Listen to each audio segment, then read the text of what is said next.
Spain went home. Then Italy went home. South Korea was still standing.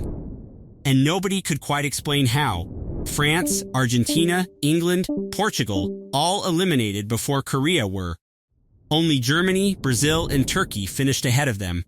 A nation that had never won a single World Cup match before this tournament had just reached the semifinals. That should be one of the greatest underdog stories in football history. But Italy and Spain have spent over 20 years claiming they were robbed. That referees made decisions so consistently wrong, so consistently in Korea's favor, that the results cannot be trusted. Korea say they earned every result, that the criticism only exists because nobody wanted to accept an Asian team going that far. Both sides have real arguments. Neither has the complete picture.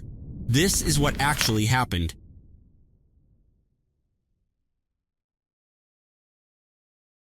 South Korea had been to 5 World Cups before 2002. In those 5 tournaments, across every match they had ever played, they had won exactly 0 games. Not 1 win. 5 tournaments. Nothing. So when the 2002 World Cup was announced as a co-hosted tournament between South Korea and Japan, the first World Cup ever held in Asia, the expectation for the Korean team was simply to show up, compete, and go home in the group stage like they always had. Then they brought in Guus Hiddink. Hiddink was a Dutch manager who had taken the Netherlands to the semi-finals of the 1998 World Cup. He had a strong reputation.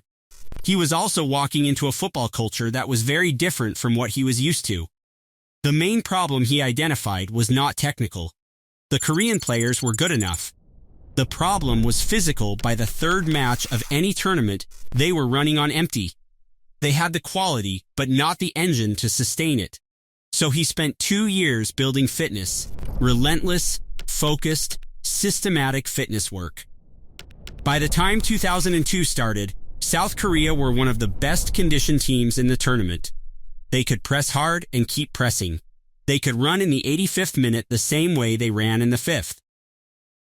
He also changed how the squad was selected. Younger players who performed got picked. Experience alone meant nothing to him. This created a team that believed in what they were doing, not one built on names and reputations. The squad that entered 2002 was organized, fit, and dangerous. That is not in question. What followed that is very much in question.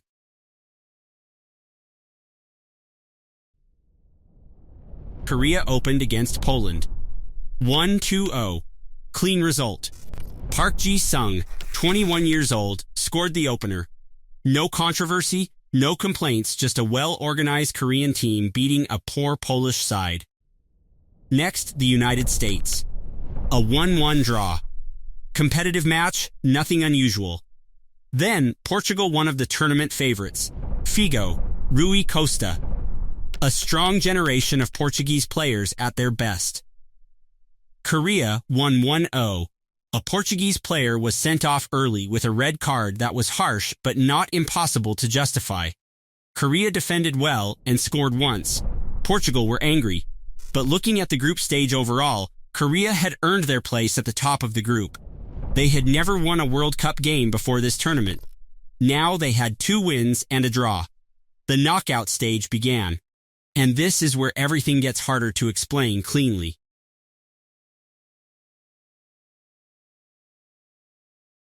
Italy were heavy favorites.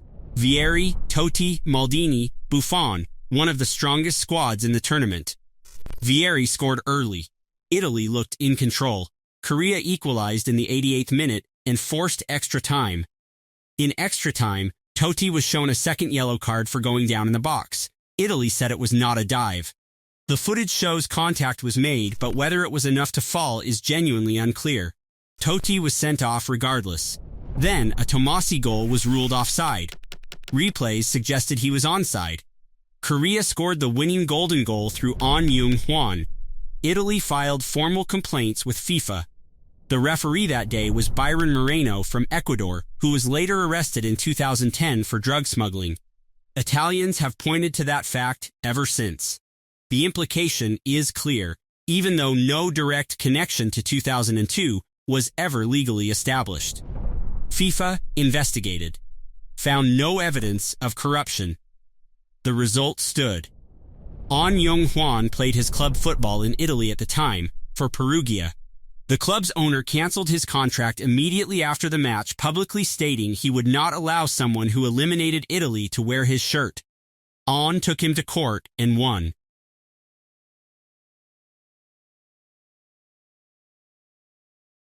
If Italy created questions, Spain turned those questions into something much bigger. The match was tight. Korea defended well. Spain had more of the ball. Goalless after 90 minutes into extra time. Then it happened. Spain had a goal disallowed for offside. The player involved, Morientes, was clearly onside when the ball was played. The footage is not ambiguous. The flag went up anyway. Shortly after, another Spanish goal was ruled out for a foul in the build-up. Many people watching could not identify the foul at all. 2 goals, both ruled out. Both appearing wrong on camera. Korea won on penalties. The Spanish reaction was immediate. Their coach spoke publicly about what he believed had happened. The referee from that match, Gamal Al-Gandour, was later banned from international football. FIFA never gave a specific public reason. The fair counter-argument: Korea played well. They organized their defense brilliantly for 120 minutes against a quality side. They converted their penalties under real pressure. A biased referee does not do that for you. The refereeing was wrong, that much the footage shows. Whether it was deliberately wrong has never been proven. Korea faced Germany in the semi-final. Germany won 1-0. Clean match.